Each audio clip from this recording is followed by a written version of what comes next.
Alors, c'est la dernière lettre, donc Tav, donc valeur alphabétique 22, donc il y a 22 lettres.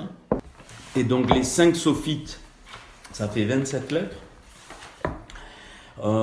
Donc 22 lettres, et donc j'avais appris dans la synagogue à Grenoble que eux ils disent que c'est 22, chaque lettre, ce sont des énergies, que Dieu a d'abord, donc c'est 22 énergies, chaque lettre, on finit là, donc 22 énergies, et qui sont couplées avec les 10 séphirotes et qui donnent les 32 portes du royaume de Dieu. Magnifique, là on y va maintenant, parce qu'on finit. Donc il y a donc 10 séphirotes qui sont en fait 10 ouvertures, et les 22 lettres donc se font les liens entre les 10 ouvertures, et donc ça donne 32. Et 32, si vous le notez, c'est la valeur numérique de Lev, Lamed, Bet, le cœur. Donc c'est les 32 portes. Le Seigneur, il a créé tout le monde, tous les 5 mondes avec enfin pour nous, les 32 portes qui sont du cœur. Donc c'est les portes du cœur, mais en même temps les portes de la vie. Donc voilà pourquoi il y a 22. Donc 22, enfin, dans le sens spirituel. Donc évidemment on retrouve des choses. Alors le Tav, donc on va le voir. La première chose qu'on peut dire, c'est l'accomplissement, la réalisation du Aleph. Aleph me donne le monde d'Atsilut, d'où tout est sorti, qui est le premier monde. Enfin, au-delà d'Atsilut, on ne sait pas. Et le Tav, c'est pas pour rien que donc alors on y va. Le Keter, pardon, non, je suis fatigué, ça vient. La Malroute donc finit par Tav. Donc le Aleph, c'est pour ça que dès le début, il est dit Bereshit bara Elohim et. Rappelez-vous, Aleph Tav, je suis l'alpha et l'oméga, c'est exactement ce que le Seigneur emploie. Donc je suis le commencement et la fin. Donc le Aleph, c'est Atzilut, c'est là où il y a eu la conception, et le Tav, la Malroute, est féminine, c'est la matrice de la réalisation. Donc voilà ce que représente le Tav. Alors, 400, il vaut 400, ça m'est venu parce que chaque évangile vaut 100, c'est la puissance de Dieu, avec le Zigouv, 10, c'est les 10 commandements. Au carré, parce que c'est le zigouv, c'est le 2, c'est la dualité de notre monde, donc ça fait 100. 100, c'est la plénitude de la création de Dieu. 400, c'est parce qu'il y a les 4 dévoilements des caractéristiques du Seigneur. Matthieu qui dévoile la royauté, Jean qui dévoile la divinité, Luc qui dévoile donc l'humanité, et Marc qui dévoile le service. C'est 4, donc les 4 évangiles sont l'accomplissement des 5 livres de la Torah, et c'est pour ça, mais on le verra une autre fois, j'ai pas fini ça, qu'il y a la lutte entre les 4 rois contre les 5. C'est une révélation, ça. Les 4 rois contre les 5, pour moi c'est ça. C'est que il y aura opposition entre des 4 rois avec les 5, mais Abraham qui représente, c'est la 10e pour moi, la Keter, en Abraham on est rejoint, donc les 10 sont complets, et donc les évangiles ne s'opposent pas à la Torah, elles sont l'accomplissement de la Torah. Alors, je vous renvoie, on peut vous l'étudier, je ne vais pas le faire, mais aussi les 4 cornes de Zacharie, on en avait parlé, c'est les 4 puissances qui correspondent aux 4 évangiles, et donc ça, vous réfléchirez là-dessus. Alors, la lettre Tav, après, vous me rappelez, il ne faut pas que j'oublie les piliers, et on va le faire. Donc, évidemment, lettre 22 correspond donc au 22e chapitre d'Apocalypse. La lettre Tav, c'est le début de la Teshuvah, elle initie le mot Teshuvah, repentance, donc elle est exigeante. Elle est vraie parce qu'elle finit le mot Emet, Aleph Mem Tav. On va voir, elle nous révèle que notre monde était Tohu. Haaretz Hayat était Tohu va Bohu, Tohu commence par Tav. La vérité du Tav, quand elle se réalise, c'est pour ça que mettre en pratique la parole, c'est hyper important. Je ne peux. C'est une lettre qui nettoie. C'est ça, je vous donne ce que le Seigneur m'a montré. C'est une lettre qui nettoie toutes nos illusions factices. Quand la parole est mise en pratique, elle nettoie tout ce qui est faux, pas qui est mensonge forcément dans le sens, mais tout ce qui est factice, tout ce qui est illusion. Et on va voir que donc le livre de la sagesse Kohelet, qui veut dire les Keilet et les Keilot aussi, les églises dans le sens le corps de Christ, est bien fini par Tav aussi. Vous notez Kohelet, c'est fini par Tav. Donc elle est le signe. Ce Tav, il est le signe, rappelez-vous, dans Ézéchiel, où il est mis une marque. Ézéchiel chapitre 9, verset 4, avant que Dieu juge et massacre tout le monde, dans Ézéchiel 9, il est dit, mets une lettre, mets un Tav. La lettre qui est indiquée, c'est mets un Tav sur le front. Ça veut dire que c'est accompli, cela tu les touches pas. Quand on est né de nouveau, je vous dis que spirituellement, notre âme a été marquée par le Tav. Et les anges voyaient le Tav. C'est-à-dire, on a accepté la Teshuvah. Et quand on a accepté la Teshuvah, donc on est reconstruit. Et donc, ça veut dire qu'on accepte de remonter à la racine qui est le Aleph. D'où Aleph Tav, ça veut dire le signe. Et donc, ça mentionne aussi la croix. Aleph Tav, ça veut dire donc le signe. Le Tav appelle au courage. C'est une lettre qui m'appelle, ça je vous donne ce qui m'est venu sur le cœur, et puis donc avec aussi ce que j'avais appris dans la synagogue, mais c'est plus que ça. Voilà, pour comprendre, on finit, donc c'est pour ça que je dis ça. Dans tout être humain, il faut bien comprendre, personne n'est épargné. Dans notre bassar, donc dans notre néphesh, on est né, c'est le Seigneur qui l'a voulu, cette imperfection, on va voir comment elle se révèle d'une autre façon, et on transporte dans notre néphesh, c'est comme ça, l'orgueil et le mensonge. Ça, c'est les deux clés de notre néphesh. Tout être humain, même le plus grand juste soit-il, qui fait toutes les mitzvot, qui est super, il transporte en lui, à cause de la faute d'Adam Arishon, l'orgueil et le mensonge. Et l'orgueil et le mensonge, c'est pas les mensonges et c'est pas les orgueilleux, c'est pas ça. Et c'est dans ce sens-là, j'ai eu une question très pertinente par la sœur Corinne.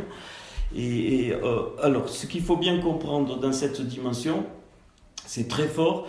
Le Seigneur ne va jamais demander quelque chose qui va contre sa volonté dans ta neshama. Vous le notez, c'est hyper important. Il nous a créés de façon à ce qu'on soit les kéli, c'est-à-dire les réceptacles de sa volonté. La lutte entre la chair et l'esprit, c'est pas que moi je veux des choses que le Seigneur ne veut pas. Il faut bien comprendre. Ce qui fait ça, c'est l'orgueil et le mensonge originel dans la néphesh. Mais dans la neshama, ma neshama ne peut pas, c'est un kéli, c'est un vase qui ne peut pas recevoir autre chose. Il a été fabriqué pour ça, c'est un vase d'or. Il a été fabriqué, ma neshama ne peut recevoir que les choses que le Seigneur a prévues. Donc la lutte entre la chair et l'esprit, c'est pas qu'à un moment donné, je vais vouloir faire quelque chose contre les choses qui sont dans ma neshama. Non, c'est que le péché qui introduit l'orgueil et le mensonge va me montrer autre chose, mais au plus profond, et c'est pour ça que le cœur est très important, c'est au plus profond de mon cœur que je vais trouver la vérité de la Torah et de la neshama en moi. Je donne un petit exemple. Je me suis toujours posé cette question et je dis, mais Seigneur, si j'étais tombé dans la famille de mon épouse où son papa aurait été un joueur de boules avec une cigarette, buvant de l'alcool, un vulgaire. Et le Seigneur m'a montré clairement qu'en lui obéissant, quelles que soient les épreuves, c'est impossible parce que le Seigneur ne m'avait pas fait un vase pour Isa, pour vous, c'est tout le monde pareil, pas fait un vase pour ça, non, c'était prévu. Le Seigneur, il sait exactement ce qu'il fait.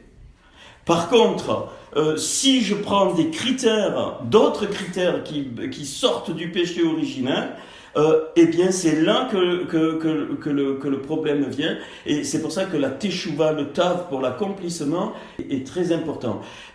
Pourquoi je dis ça? Ça explique le verset qui dit que le Seigneur, il a mis ce qu'on trouve dans notre cœur.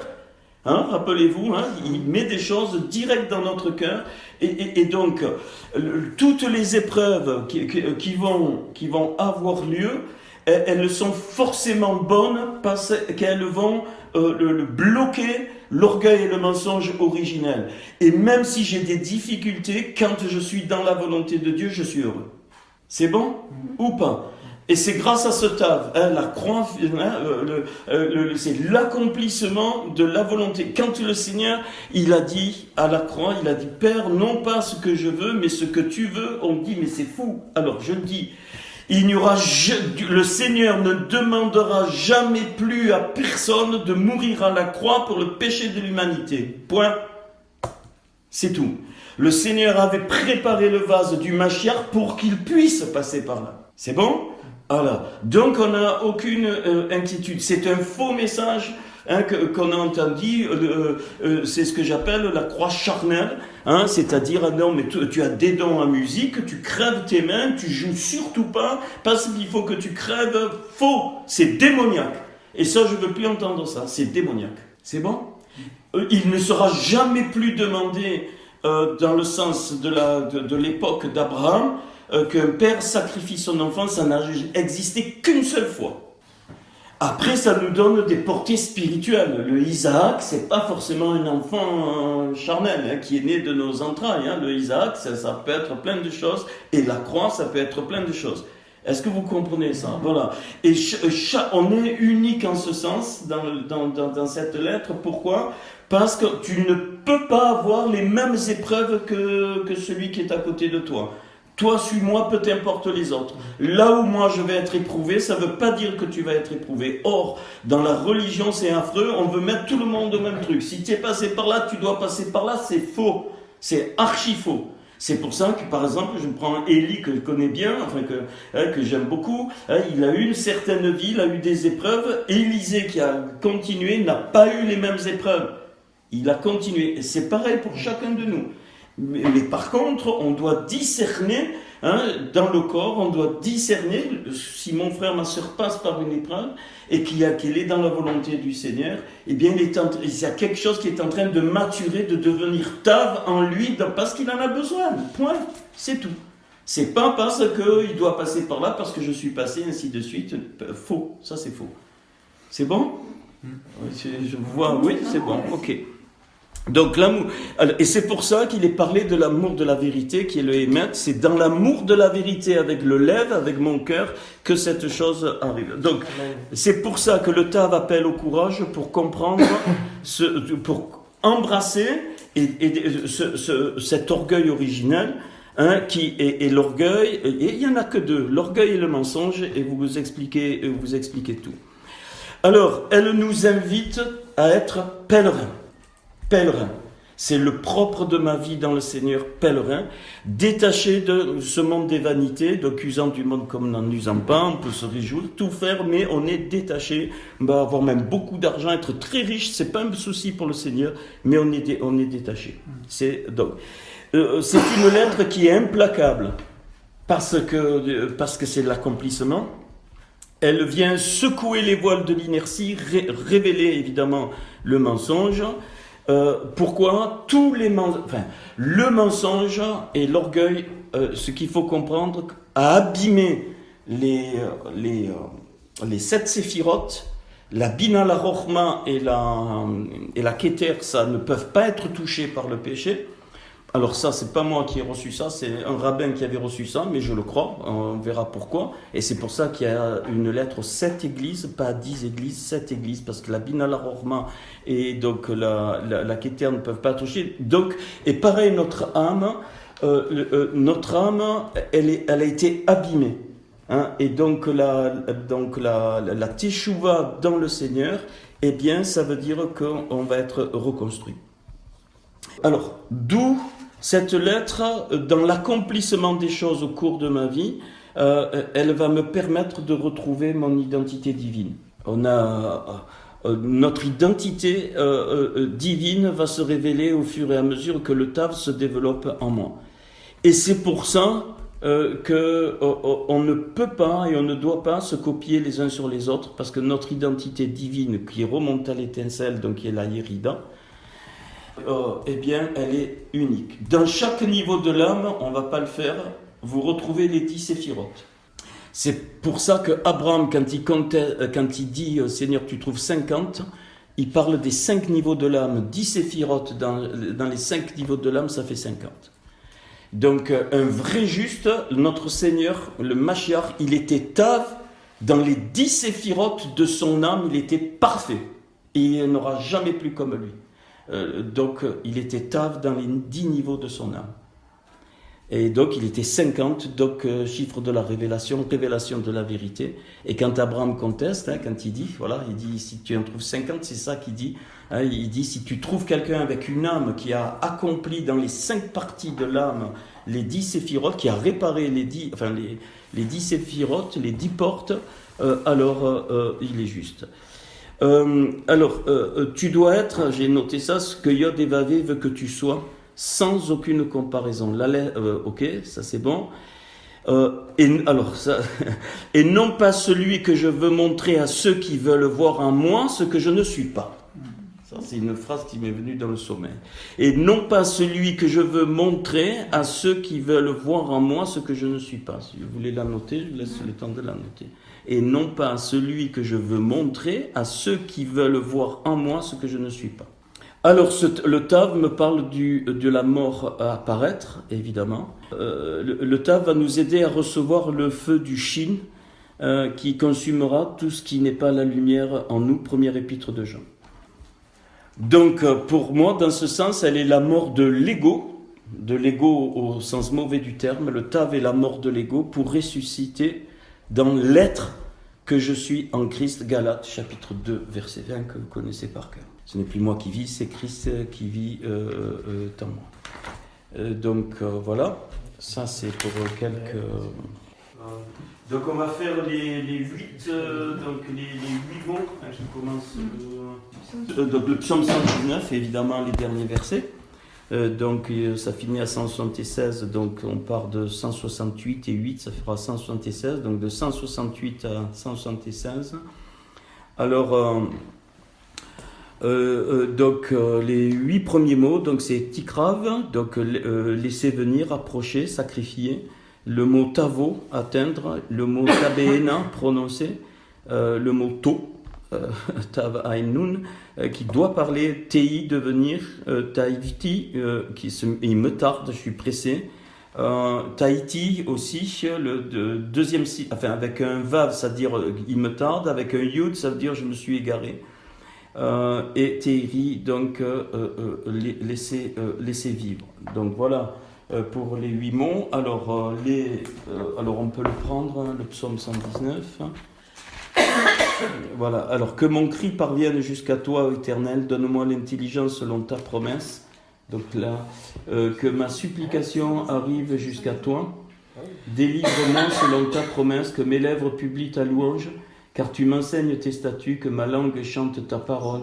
Car tous tes commandements sont justes, que ta main me soit en aide. Car j'ai choisi tes ordonnances, je soupire après ton salut, ô Éternel. Et ta loi fait mes délices. Que mon âme vive et qu'elle te loue, et que tes jugements me soutiennent. Je suis errant comme une brebis perdue, cherche ton serviteur, car je n'oublie point tes commandements.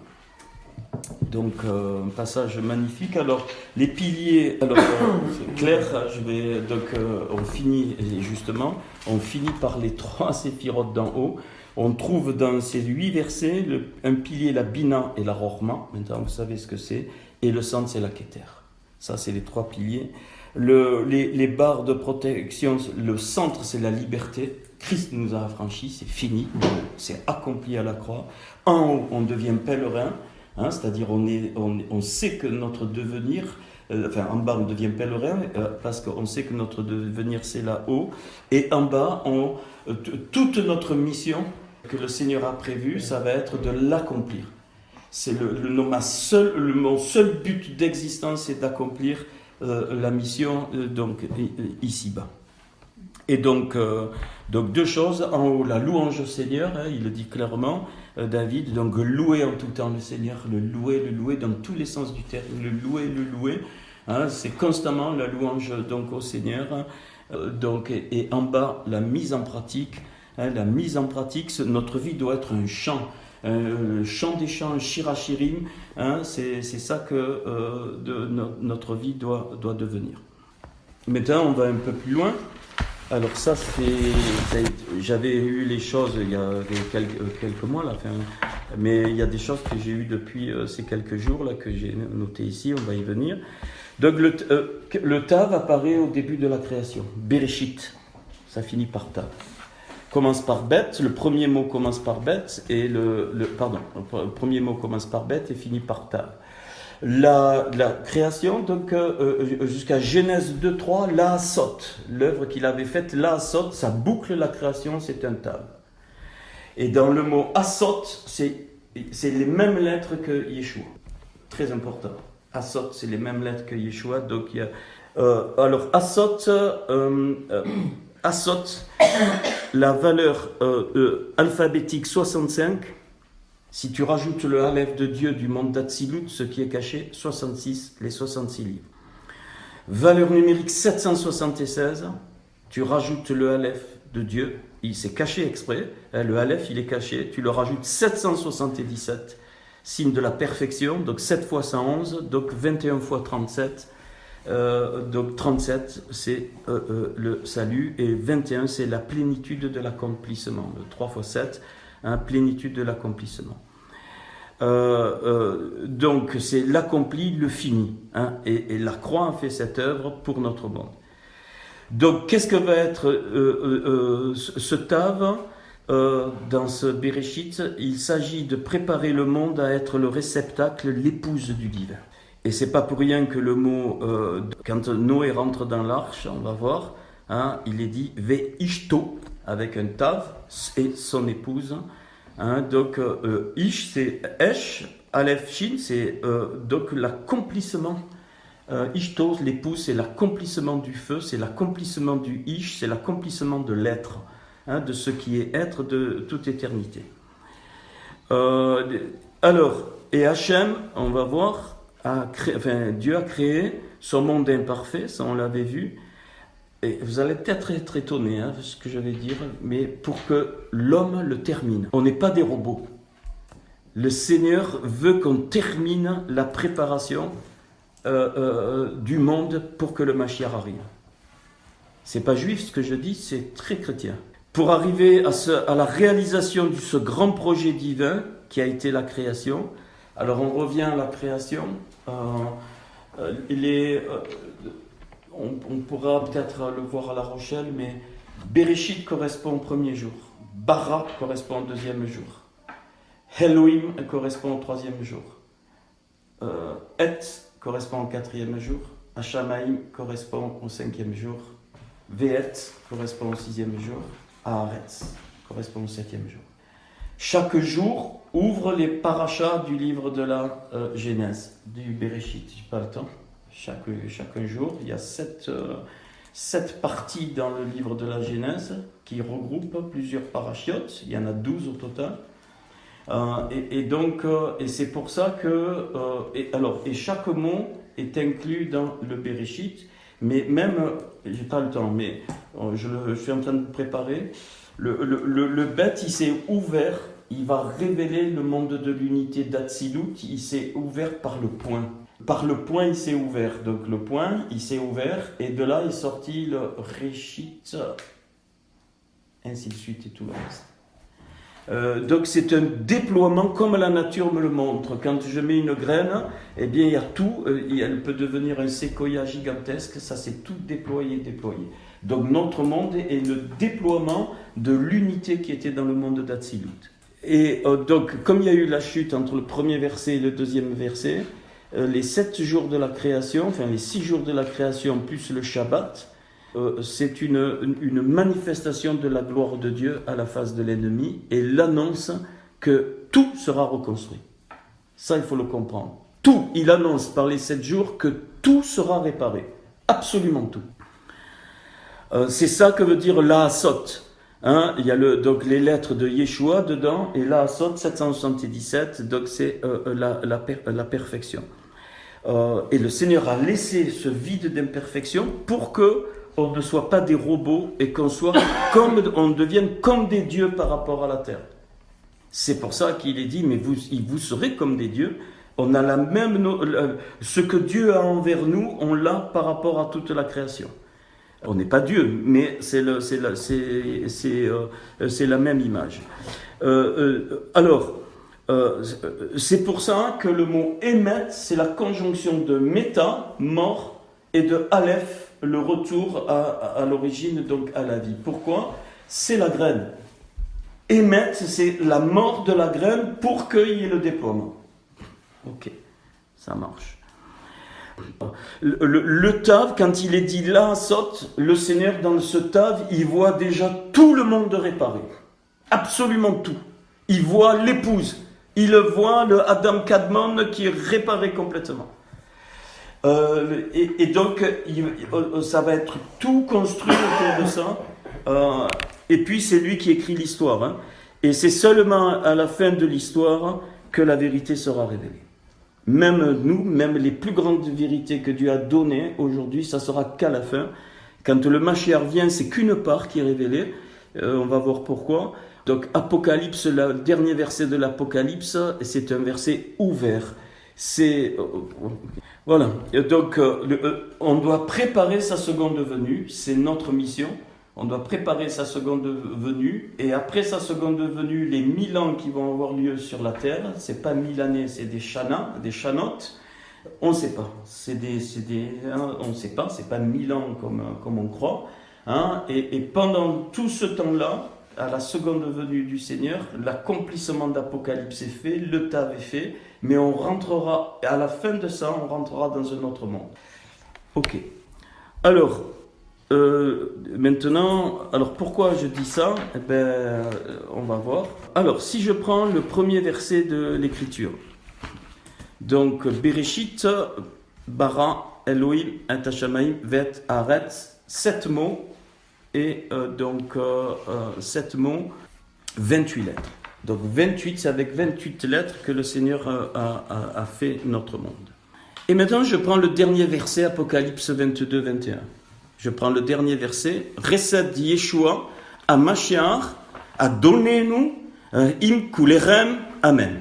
Qui veut dire grâce, je traduis mot à mot, Yeshua, le Messie, à Mashiach, enfin loin, à donner-nous, notre Seigneur, im kulerem, donc pour eux, pour nous, pour eux, c'est pour eux exactement, enfin, mais pour nous, amen. Et c'est fini. 7 mots aussi, incroyable. 7 mots, 28 lettres. Le dernier verset Apocalypse, que je suis allé chercher dans ce truc, 7 mots aussi, 28 lettres. Alors, maintenant là, ok. Donc dans Genèse 1.1, il y a 11 lettres qui ne sont pas utilisées dans le Bereshit bara Elohim. Donc le Gimel, le Dalet, le Zain, le Ret, le Tet, le Kaf, le Nun, le Samer, le Hain, le P et le Kof. Valeur numérique de ces 11 lettres, 411. Exactement la valeur numérique de Tohu. Tav, Vav, He. Ça veut dire que quand le Seigneur a fait apparaître notre monde avec les 11 autres lettres, ces 11 lettres, elles ont servi au monde du Tohu. 411. Et on va aller un peu plus loin. Pourquoi je dis ça ? Parce que quand Noé va construire l'arche, Genèse 7.7, le mot arche c'est à Teva, sa valeur c'est 412. Le 412 c'est le monde du Tohu dans lequel Dieu est venu, le Aleph, pour le reconstruire. Il n'y a qu'avec le Aleph que je peux reconstruire le monde du Tohu. Donc le Tohu existait, c'est un secret. J'en sais rien, hein, moi j'ai vu avec les valeurs numériques, ces lettres qui ne sont pas utilisées, c'était un monde méconnu, mais avec le Aleph de Dieu, ça donne 412 à Teva. Donc l'arche à Teva, dans Genèse 7.7, donc de bois de gopher, elle représente le monde qui va être réparé. Et puis, on se demande pourquoi avant, Genèse 6,14, donc avant Genèse 7,7, il lui dit, tu vas te faire une arche, et le mot Teva, donc Teva, Tav, alors, j'ai oublié, Tav, Bet, He, si tu prends Tohu, Vabou, tu as Tav, Bet, et donc Tohu, Vabou va ensemble, c'est pas un problème. Donc Teva avec le Vav et le E. Et maintenant, dans Genèse 6,14, avant, il lui montre la finalité. C'est merveilleux ce passage de Noé. Il lui montre la finalité, et le mot, c'est plus Teva, mais c'est arche aussi, c'est Tevat. C'est-à-dire le E est devenu un Tav, et la valeur numérique de Tevat, c'est 802. Voilà. Et qu'est-ce qui se passe? 802, c'est 411, donc Teva avec un bet, plus 391 qui est la valeur de Yehoshua. Ça veut dire que cette arche qui est prête, en fait, c'est la Torah qui est donnée pour ici, que les Juifs vont comprendre, et la Tevat, c'est l'arche complétée par Yeshua pour les Goïms. Et le tout va flotter sur les eaux du déluge. Donc on est épargné. Ce Tav me dit que je suis épargné du jugement, soit par la loi, soit par l'accomplissement de la loi. Et donc l'arche, ici, donc on a vu, c'était la dernière fois le Lachon, le langage, et c'est le langage de la Torah, c'est le langage de Yeshua, c'est le langage du salut. Maintenant on en a la démonstration, c'est magnifique. Donc Teva 802, c'est Teva plus Yehoshua. Or, la valeur, donc c'est 411. Et maintenant, si je prends le dernier verset de la Bible, là vous êtes étonné, Apocalypse 22-21, eh bien, il y a 9 lettres non utilisées, et la valeur numérique de ces 9 lettres, c'est 891. Écoutez ça. Et 411 et 891, ça fait 1302. Et comment on arrive à 1300, ça m'est venu. La valeur de Israël, c'est, ça notez, valeur d'Israël, c'est 541, valeur de Kohelet ou Keilot, les églises, dans le sens corps, 1082. Et 1082, tu mets Ham devant, ça veut dire le peuple d'Israël. Ham, Israël, Kohelet, peuple d'Israël et des églises, 1302. C'est-à-dire l'arche complète, l'accomplissement par le Tav de l'arche qui était la Torah, qui est devenue la Torah vivante dans le Tavet. C'est pour ça qu'on ne peut pas sortir la Torah et dire maintenant on est dans le nouvel Israël. On ne peut pas sortir le nouvel Israël et dire on n'est que dans la Torah. Je répète, donc valeur numérique des lettres qui ne sont pas dans Genèse 1.1, il y en a 11, c'est 411. Valeur numérique des 9 lettres qui ne sont pas dans le dernier verset de la Bible. Et c'est 891, la somme des deux, ça fait 1302. 1302, l'accomplissement de la Torah se fait par un Israël, Keilot, les églises. J'ose dire les églises, mais vous avez compris, les corps du... Ok. 1302 exactement, donc c'est pas gratuit. Voilà. Les lettres communes qui ne sont pas utilisées, donc le Gimel, le Zain, le Tet et le P, c'est les lettres qui devront être réparées après le dernier verset de l'Apocalypse, quand le Seigneur, il aura tout fait ici, on va lire après l'Apocalypse 22, et sa valeur c'est 99. Donc 99, c'est relatif à Shatan. Donc ça sera le final. Bien sûr qu'il y aura Shatan va être mis dans les temps de feu, mais c'est après le dernier verset de l'Apocalypse, c'est un secret, on ne sait pas ce qui se passera, mais je vous dis que c'est pas fini. Après le dernier verset de l'Apocalypse, il y aura là ce que dit Ésaïe, le roulement de tous les cieux, de tout, absolument tout, et je pense que c'est là qu'on rentre au-delà du monde d'Atsilut et qu'on va découvrir le Adam Kadmon. Alors, dans Exode 2.13, il nous est parlé du Tehai, être Torat, des loin, de Yod et Vavé, valeur numérique 1302. Comme le peuple d'Israël, comme les lettres qui manquent, les 99 lettres. Et alors après ça, c'est la révélation. C'est 4 lettres, le Gimel, le Zain, le Tet et le Pé. Ce sont des lettres clés dans le fameux Lamentation où j'avais fait la correspondance et avec laquelle je peux trouver des noms de l'ennemi, mais j'en parle pas pour le moment.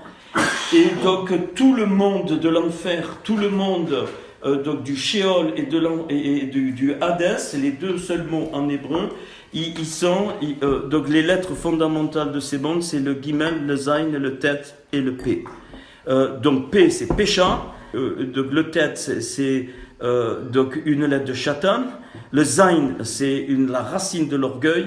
Et donc le Gimel, eh bien c'est donc tout ce qui est tortueux. Hein, ça peut représenter tout ce qui est tortueux. Voilà. Alors maintenant, si tu prends la valeur numérique de la Torah, la valeur numérique de l'arche qui n'est pas complétée pour les Goïm par Yeshua, plus la valeur numérique de l'arche complétée, tu obtiens 1212. Ça, pareil, je ne sais pas pourquoi sinon on montrait ça. Et tu mets devant que ces deux arches sont regroupées par Tsalav, par la croix, tu obtiens 1334. Et 1334, c'est Am Israël Kohelet, lève le cœur du peuple d'Israël et des églises. C'est 1334, c'est-à-dire donc la valeur numérique des deux arches qui sont jointes par la croix. Donc en fait, ce qui est, quand le Seigneur va revenir, ça sera la réparation de toutes les lettres du dernier verset de l'écriture Apocalypse 22-21. Il y en a aussi 28, parce que 28 c'est symbole 7 x 4 d'une création. Ça veut dire pour moi que ce verset il est ouvert vers un autre monde, et comme il a fait le Bereshit, le Seigneur, une fois qu'il est revenu, et on va lire Apocalypse 22, il y a l'ouverture sur un monde secret qui pour moi va nous transporter dans le Adam Kadmon. C'est à ce moment-là que Israël et l'Église seront reconstruits. C'est-à-dire qu'il y a encore une action de réparation après le verset d'Apocalypse 22-21. Je ne l'ai pas fait exprès, vous pouvez le vérifier sur le document que j'ai. Il y a 7 mots avec 28 lettres dans le dernier verset de la Bible, comme le premier verset de la Bible. Donc pour moi, ça a été très très fort. Donc, et maintenant, avec ça, on comprend mieux le message de cette Église.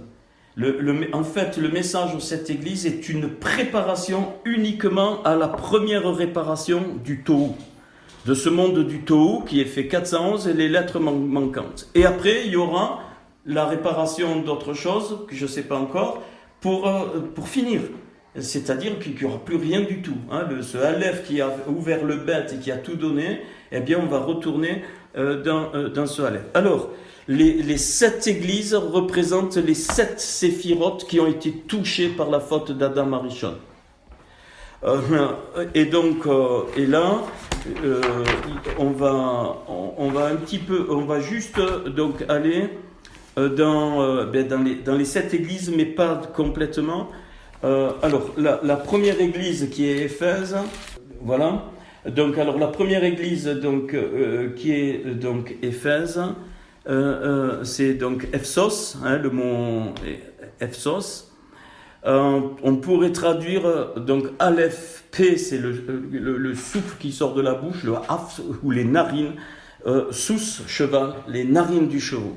C'est des chevaux. Donc cette église, qu'est-ce qu'elle va réparer? Cette église, ce type d'église, doit réparer la séphirote Yesod, le fondement. Éphèse, c'était l'église du fondement, on l'avait vu, c'est pour ça que je donnerai à manger de l'arbre de vie, Etzraïm. Alors le Seigneur a déroulé l'histoire. Je ne sais pas s'il y a une chronologie, mais en tout cas dans les types d'églises, oui. Mais chaque église a reconstruit doit reconstruire donc une séphira. Donc c'est là la séphira donc du yesod du fondement. Donc il y a un retour total à la parole. Donc le Etzraïm, l'arbre de vie, et non plus l'arbre de la date de la connaissance du bien et du mal. Smyrne, c'est Shemirena, son mot en hébreu, c'est le nom de celui qui a été choisi. Tu n'auras pas à souffrir la seconde mort. Donc cette église, donc pour moi, enfin ce type, elle reconstruit la Netztar, c'est-à-dire donc la persévérance. C'est une église de la persévérance, donc c'est la séphira de la Netztar qui est reconstruite. Et donc elle vivra, cette église, la première résurrection, c'est-à-dire elle n'aura pas à repasser, enfin en tout cas ceux qui sont dans ce cas, voilà, celui-là qui vaincra n'aura pas à souffrir la seconde mort. Donc ça c'est la séphira de la Netztar qui est reconstruite. La troisième église, Pergamos, Pergame, là on peut pas, j'ai pas trouvé vraiment l'origine du mot, mais il faut que je regarde encore. On pourrait traduire que c'est le mouvement par ce qui est proclamé, parce qu'il y a le reg dedans. Mais alors là il nous est dit, je donnerai de la manne cachée et je lui donnerai un caillou blanc. Alors là il y a un jeu de mots en hébreu qui n'est pas du tout caillou blanc, c'est les mêmes lettres, even laban. Ça veut dire la pierre qui va donner la victoire sur l'ennemi. Even, pierre de fondement. Laban représente Satan. Laban représente Satan. Donc Even, Levana. Alors on pourrait dire Levana, mais on pourrait traduire aussi donc la pierre qui donne la victoire et qui permet de reconstruire. Levana, c'est les bâtisseurs. Et sur ce caillou, donc cette pierre, donc Rakouk sera écrit donc le Shem Radash, le nom nouveau. Donc le Shem Radash, c'est le nom nouveau. Pour moi, c'est la Ode, c'est la splendeur, c'est tout le livre du Lévitique, c'est le sacrifice du Seigneur. Cette église, c'est on retrouve vraiment la puissance du sang de Christ et de ce qui est sorti de là. Thyatira. Alors Thyatira, je donnerai autorité sur les nations. Il les pètera avec une verge de fer, comme on brise les vases d'argile. Alors là, c'est les Kéli. Alors, c'est une église qui reconstruit les vases, parce qu'il est dit ainsi que moi-même, j'en ai reçu le pouvoir de mon Père et je lui donnerai l'étoile du matin, l'étoile de l'aurore. La Korav, on a traduit du matin, mais c'est donc Asharar, donc de l'aurore. C'est le même mot qui est utilisé quand il est parlé de Ben Sharar, fils de l'aurore, au niveau de l'ennemi. Donc, ce qu'il faut comprendre, c'est que les vases des 7 séphirotes, ils ont été brisés et ça a été le déploiement de ce qu'on connaît. Quand il y a eu la faute d'Adam Arishon, c'est bien plus fort que tout a été touché et tous les vases, quels qu'ils soient, ont été brisés. Bien, Thyatire, c'est une église, ça doit nous parler de toutes les églises, dans lesquelles on doit reconstruire les vases. Et quand on a contact avec d'autres étincelles, c'est parce que c'est un vase qui est peut-être brisé qu'il faut reconstruire. Des groupes, c'est des vases entiers qui doivent être reconstruits. Alors l'église donc de Thyatire, voilà, ok. Alors l'église de Thyatire, l'église de Thyatire, oui bien sûr, l'église de Thyatire, c'est la Récède, la grâce. Et évidemment, ouais, c'est la séphira de la grâce, donc dans le sens qu'on connaît. Puis on passe à Sardes, Sardis, Sardis. Ça c'est l'église de Sardes. Elle, c'est l'église de la justice qui a la Gvoura. C'est donc la séphira de la Gvoura. Elle sera revêtue, enfin celui-là qui vaincra sera revêtu de vêtements blancs et je n'effacerai point son nom, du livre de vie, donc le Sefer Haraïm, et je confesserai son nom devant, devant c'est la face de mon Père, donc je confesserai mon nom devant la face de mon Père. Donc ça c'est la justice de Dieu qui sera révélée au travers de la croix. Philadelphia, donc je pense qu'on est plus... elle, c'est Tiferet. Tiferet, c'est vraiment une séphira fondamentale au centre du fondement. Hein. Tiferet, c'est tout ce qui est l'harmonie. Je ferai de lui une colonne dans le temple de mon Dieu, et le nom est... il n'en sortira plus. J'écrirai sur lui le nom de mon Dieu, le nom de la ville. Donc il y a de mon Dieu, de la nouvelle Yerushalayim. Alors Yerushalayim, Yeru, ça veut dire Yeru Shalom, donc c'est le Shalom, et c'est la même racine que Yermaïou, que Jérémie. Hein, c'est donc celui qui crie pour le Shalom, pour la paix. Hein, c'est celui qui crie. Jérémie, c'est celui qui crie pour l'Éternel. Hein, c'est celui qui crie pour le Shalom. Donc à Radash, de la Nouvelle Jérusalem, qui descend du ciel d'auprès de mon Père et mon nom nouveau, encore une fois. Donc c'est Tiferet. C'est là, cette église-là, ce type d'église, est en contact avec toutes les autres.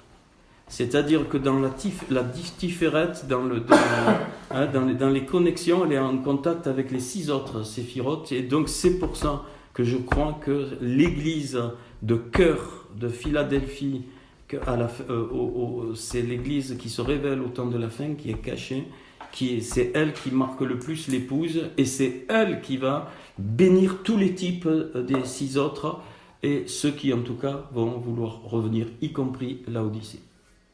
Ok. Et puis la dernière, donc la 7e. Donc la 7e, donc c'est évidemment, c'est la dernière, la Malroute. C'est celle qui a été le plus touchée. Pourquoi la Malroute? C'est juste avant notre monde. Et donc la Malroute, c'est celle qui manifeste le plus le péché, qui manifeste le plus la religion, ainsi de suite. Et là, alors c'est le mot Laodicée, c'est Ludkeia. Hein, et je le ferai asseoir, la promesse, avec moi sur mon trône. Donc là, c'est vraiment le Kissé. Hein, le mot Kissé, c'est le trône de Dieu. C'est la Malroute qui est à l'opposé de la Kéter. L'ambition de la Malroute, c'est de prendre la Kéter. Ça, il faut bien comprendre. Hein, la lutte, mais elle ne peut pas, c'est impossible, hein, parce qu'elle ne peut pas accéder, elle peut monter jusqu'à la Bina, la Rochma, mais elle ne peut même pas la toucher. Hein, mais c'est le but. Et on comprend le fonctionnement de notre monde, c'est de prendre le trône. Notre monde, c'est ça, constamment, partout, vous avez qu'à voir, partout. Il y a tous les trônes que vous voulez, c'est de prendre le trône. Donc voilà, et c'est pour ça, celui qui va marcher avec le Seigneur, là, dans cette église-là, dans ce type, il a la promesse d'être assis sur le trône sur mon trône. Donc le trône du Seigneur, c'est au niveau de la Kéter. Mais comme moi j'ai vaincu et me suis assis avec mon Père sur son trône.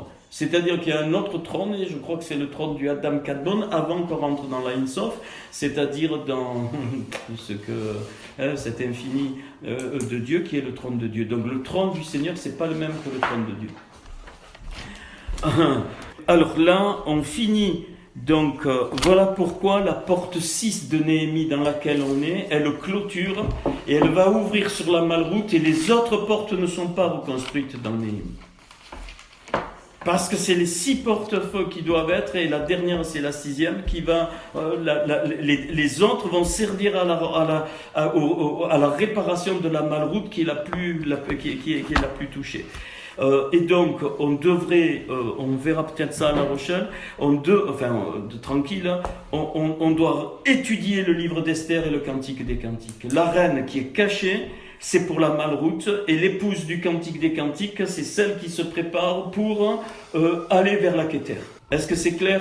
Esther, elle est cachée, hein, parce qu'elle désire cette couronne qui est en haut, elle sait qu'elle ne peut pas l'atteindre, elle a l'humilité de garder, de se préserver jusqu'au jour où elle pourra accéder, et elle devient l'épouse du Cantique des Cantiques. Donc c'est pour passer de la Malroute à la Kéter. Voilà, 2 livres fondamentaux, et là on clôture la porte 6 de Néhémie. Et vous verrez, après la porte 6, il n'est plus parlé du tout de construction, de rétablissement, elles sont juste nommées. On verra ce que ça peut être, parce que je ne prétends pas avoir tout, hein, voilà. Et donc, et c'est pas pour rien que les séphirotes centrales, elles ont tout un tav. La Kéter a un tav, Tiferet a un tav, et Malroute a un tav. Et puis on finit là. Hein. Donc le Bereshit pour moi, c'est la préparation de la reconstruction avec l'arche, comme on vient de voir, l'arche de Noé, qui est complétée par Yeshua. C'est la réparation totale de la malroute. Donc après, et une fois que ça c'est fini, il y aura une autre préparation pour qu'on accède à la Kéter et qu'on aille de l'autre côté. Voilà l'accomplissement ces 22 lettres. Et donc on est parti du Aleph au Tav. Et effectivement, le Aleph Tav, le Seigneur à la fin, il dit: je suis l'alpha et l'oméga, donc je suis le Aleph et le Tav. Et on va peut-être mieux comprendre l'Apocalypse 22. Hein, on finit par ça. Donc il faut bien comprendre que la Yerushalayim céleste, elle est descendue du ciel sur la terre. On n'est pas dans le ciel. Elle est descendue du ciel sur la terre. Donc c'est encore un réchit de ce que le Seigneur va faire plus tard. Encore une fois. Hein? Donc il y a encore un réchit, c'est-à-dire il y aura un accomplissement. Donc c'est merveilleux de voir avec les lettres du dernier verset. Enfin, moi dans ma Bible, je ne sais pas, moi j'ai que la grâce du Seigneur Jésus soit avec tous, mais c'est pas ça. Hein? Il y en a certaines versions où ils ont un Amen. Donc moi j'ai une autre version où j'ai Amen. Là, je peux vous redire, vous verrez dans vos Bibles. Donc, et qu'est-ce qu'il... Alors là, la Jérusalem, ce réchit est descendu, il faut comprendre. Hein? Et on est dans le millénium là. C'est l'ouverture, hein, Apocalypse 22, pour moi, c'est le millénium. Le millénium qui va se clôturer en fait par une création. Par le dernier verset, mais c'est autre chose. Et il me montra un fleuve d'eau de la vie, évidemment, on retrouve les éléments de la Genèse, limpide comme du cristal qui sortait du trône de Dieu et de l'agneau. Alors, oui, mais on le verra, c'est colossal. Dans tout le texte de la Genèse traverse une phrase en code de 23, 29, 17 fois 137, je vous dirai pourquoi, qui concerne que toute l'œuvre du Seigneur, elle était prévue. Bon, je l'ai là sous les yeux. Je veux finir d'abord Apocalypse et je dois continuer parce que je suis sûr que ça continue dans Exode, dans Nombre, ainsi de suite. C'est-à-dire que la phrase, elle va beaucoup plus loin. Pourquoi il m'est venu ça? Parce qu'il est parlé de l'agneau. C'est l'agneau de soie, c'est l'agneau de soie, je trouve en code les méchis, donc iti, donc l'agneau de soie adapté pour elle, pour Israël et pour les églises. C'est ce que je trouve. Metzalav Yeshua, de la croix de Yeshua, c'est l'agneau méchi de soie, iti, adapté pour elle. Mais moi je peux plus, hein. Si on ne capitule pas devant le Seigneur, je ne peux plus. C'est impossible que quelqu'un puisse écrire un texte comme ça, et puis tout ce qu'il y a avant, on verra peut-être. Je vous donne que ça. Metzalad, je l'ai sous les yeux. Yeshua, c'est les Méchis, Iti, là. C'est-à-dire de la croix de Yeshua, l'agneau de soie qui a été adapté pour elle. Chargé pour elle. On peut traduire iti par chargé, adapté, Lévitique 16, 21. Enfin, j'ai mis toutes les références de ces mots. Alors, et de l'agneau. Voilà pourquoi il y a écrit l'agneau, qui sortait du trône de Dieu et de l'agneau. Au milieu de la place de la ville, on est sur la terre dans un réchit à Yerushalayim physique, mais il y a un Yerushalayim céleste au sein même de Yerushalayim terrestre. On sera en Israël, en Eretz Israël, obligé. Quand on est enlevé, qu'on revient tous, on ne sera pas ici, on sera en Eretz Israël. Là, sur les deux bords du fleuve, il y avait un arbre de vie produisant 12 fois des fruits. C'est-à-dire qu'il y aura pendant ce millénium, ce Tav va accomplir la guérison des nations. Ce qui doit être fini dans les nations. 12 fois des fruits qui vont se manifester. Il y aura à nouveau les 12 tribus, pas que d'Israël, avec les 12 noms des 12 apôtres, comme il est mentionné dans les perles. On fera la correspondance parce que ça sera trop long. Il y aura Reuben, Yehuda, le Gan, Dan, toutes les 12 tribus, mais cette fois réparées par les 12 noms de l'apôtre qui donneront la guérison aux nations. Et ceux qui voudront, tout sera guéri. Les maladies seront guéries. Il y aura plus de démoniaques dans ce réchit. Ça va rayonner dans le monde entier. C'est ça les 1000 années. Rien, absolument. Tous ceux qui viendront là, ils deviendront éternels là-dedans. Ils vont rentrer, ils vont goûter une part de l'éternité. Le Seigneur sera visible. Comme tu me vois, il sera visible. C'est magnifique. Il y aura même là-dedans, on aura des nourritures très spéciales. Un vin ineffable, des fruits ineffables. Peut-être qu'on ne mangera pas physiquement, mais si on va vivre. Mais pas des produits de la terre, des produits du réchit de la terre qui est spirituel. Produisant 12 fois des fruits, rendant son fruit chaque mois. C'est-à-dire chaque radage, chaque nouveauté, il y aura 12 nouveautés. 12 nouveautés, ça veut dire 12 renouvellements. Renouvellement par les tribus et par les apôtres. Le 12, c'est le renouvellement pour les communautés. Et là, il y aura les juifs et les goïms ensemble. Et là, tous les juifs, dans ce réchit, ils auront reconnu Yeshua Mashiach. Et qui servait à la guérison des nations, c'est-à-dire la réparation, le Gilgoul des nations. Le Gilgoul, c'est-à-dire le retournement. Et il n'y aura plus d'anathème, pas dans la terre. Sur ce réchit de la terre, cette Yerushalayim céleste qui descend dans la Yerushalayim, c'est l'âme, la Yerushalayim céleste, c'est l'âme de la Jérusalem terrestre. Le corps complètement abîmé, mais l'âme céleste descend pour donner la vie, comme quand l'âme descend dans un corps. Il n'y aura plus d'anathème, donc de harour, mais le trône, le kissé de Dieu et de l'agneau. Donc c'est pas le trône de Dieu et de l'agneau, c'est le trône de Dieu et le trône de l'agneau. Il y en a 2 de trônes. Le trône de Dieu et de l'agneau sera dans la ville, et ses serviteurs le serviront et verront sa face, et son nom sera sur leur front. Et donc le nom avec le Tav sera sur notre front. Le nom c'est Aleph Tav, je suis l'alpha et l'oméga. Ça sera aussi la parole, Torah. Comme il se manifeste, donc son nom est la parole de Dieu, la Torah de Dieu, comme on l'a vu. Ma Torah, c'est exactement les valeurs alors on comprend pourquoi l'épouse est la Jérusalem céleste, dans Apocalypse 21. Il n'y aura plus de nuit, il n'y aura besoin ni de lampe, ni de lumière, parce que le Seigneur Dieu les éclaireront, ils régneront. Donc ici, c'est pas au siècle des siècles, dans les Olamim. C'est-à-dire qu'on va manifester dans ce réchit, par le Tav qui s'est accompli, on va manifester totalement les 5 mondes. Atzilut, Beria, Yetzira, Asya et Olamazé. Magnifique. Et ce 5 qui va être transformé à la fin. Alors je continue. Plus de nuit, plus besoin de lampe ni de lumière. Donc on sera déjà glorifié d'une certaine façon. Quand je dis on ne sait pas. On se reconnaîtra, mais peut-être nos corps ne seront pas comme ça. Et il me dit, ces paroles sont certaines et véritables. Et le Seigneur, le Dieu des esprits des prophètes, a envoyé son ange. Son ange pour montrer à ses serviteurs les choses qui doivent arriver bientôt. Alors c'est mal traduit, on pourrait dire ici le mot yamin, c'est arriver bientôt. On faudrait traduire qui arrive ce jour-là, c'est-à-dire mais très vite. C'est pas bientôt dans un sens futur, c'est-à-dire qu'à tout moment il peut être là. Et voici, voilà, il le dit. Et voici, je viens bientôt, c'est-à-dire je viens ce jour. Heureux celui qui garde les paroles de la prophétie de ce livre.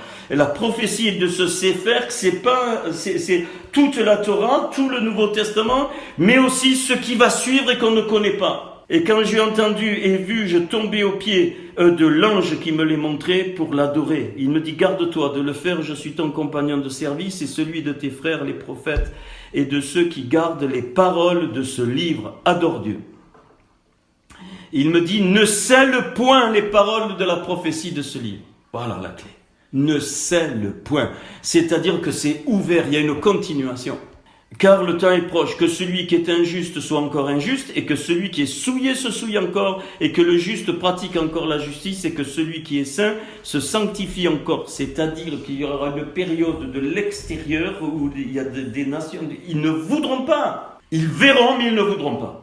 Donc, bien, ceux qui sont dedans, ils vont continuer, et ceux qui sont dehors, ils se soucient. Voici, je viens bientôt, et ma rétribution est avec moi pour rendre à chacun selon son œuvre. Je suis le Aleph et le Tav, le premier et le dernier, ok, donc le commencement et la fin. Heureux ceux qui lavent leur robe afin d'avoir part à l'arbre de vie. Donc, il y aura une part de l'arbre, il y aura l'arbre de vie. Comme dans le Gan d'Éden, on est là cette fois dans une partie du Pardès, et donc il y aura l'arbre de vie ici sur la terre, comme quand il y avait dans le Gan d'Éden, c'est-à-dire on aura accès à la Assia. L'arbre de vie va sortir de la Assia et il va donner les arbres qui vont guérir les nations. C'est ce que le Seigneur m'a montré. Il sera planté comme ça en lettres, et on aura le discernement des 5 mondes dans cette partie, dans la Nouvelle Jérusalem. On aura le discernement. Pourquoi ? Parce que toutes les portes ont été reconstruites. Dehors les chiens, les magiciens, les débauchés, les meurtriers, les idolâtres et quiconque aime et pratique le mensonge. Ok. Moi, Yeshua, j'ai envoyé mon ange pour vous attester ces choses dans les kélotes, les églises. C'est-à-dire les types d'églises, les corps. Hein. Je suis le rejeton, évidemment, Ben David, et l'étoile brillante du matin. C'est fini, hein, c'est plus l'autre étoile. Et voilà. Et la rouar et Ishto, et l'esprit et l'épouse. Et l'esprit et l'épouse. C'est fini, c'est reconstruit. Il y a eu les noces de l'agneau, il y a eu le mariage qui maintenant doit donner des enfants encore ici pour arriver définitivement à tout finir. Et que celui qui entende dise viens, et que celui qui a soif vienne, et que celui qui prenne de l'eau de la vie gratuitement. Je le déclare à quiconque entend les paroles de la prophétie de ces livres. Si quelqu'un y ajoute quelque chose, Dieu le frappera des fléaux décrits dans ce livre. Et si quelqu'un retranche quelque chose, les paroles du livre de cette prophétie, Dieu retranchera sa part de l'arbre de la vie et de la vie sainte décrit dans ce livre. Celui qui atteste ces choses dit oui, je viens, amen, hein, oui c'est amen, je viens bientôt, amen, viens Seigneur Jésus. Et ça finit parce que je vous ai lu tout à l'heure, Recep Yeshua Hamashiach Adonenu, Im Kulerem, amen. Ça veut dire donc grâce Yeshua, le Messie, notre Seigneur, pour nous, pour eux, amen.